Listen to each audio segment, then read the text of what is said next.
Yaşa. Ahey, Asya'm dinleye kaldım min ağlar. Nemeti vurdum nerem silmedim ağlar. Başlayı bir bilene gururunu bağlar. Ya dillere gelecek burnumlu nerem.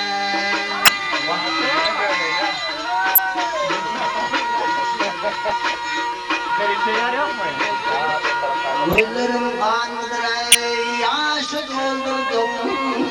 Balıklı güllerimlere gözüm soldurdum.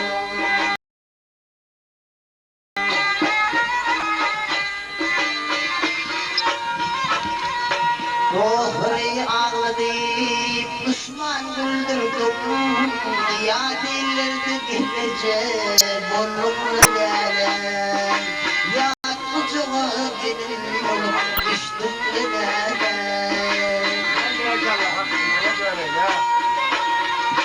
Ruhunu şükrüme yalandırdığıma coşmuşlu terine gelindirdiğime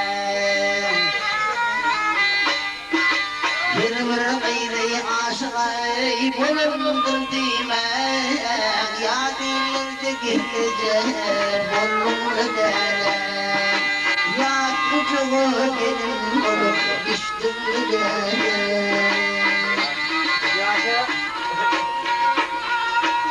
İsa Balşi aydır salam yollayın Nemetiyle ilmiye sözüm sonlayın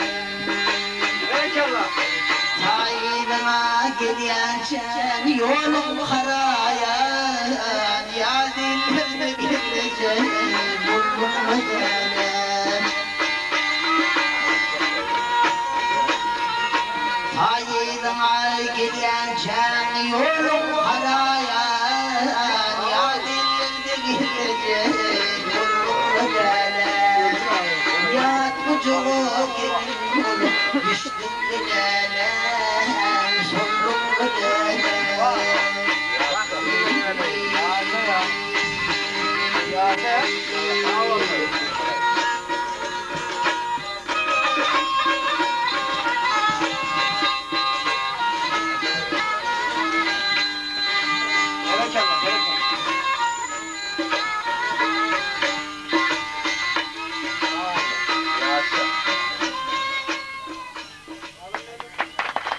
Ati baksimana anak bir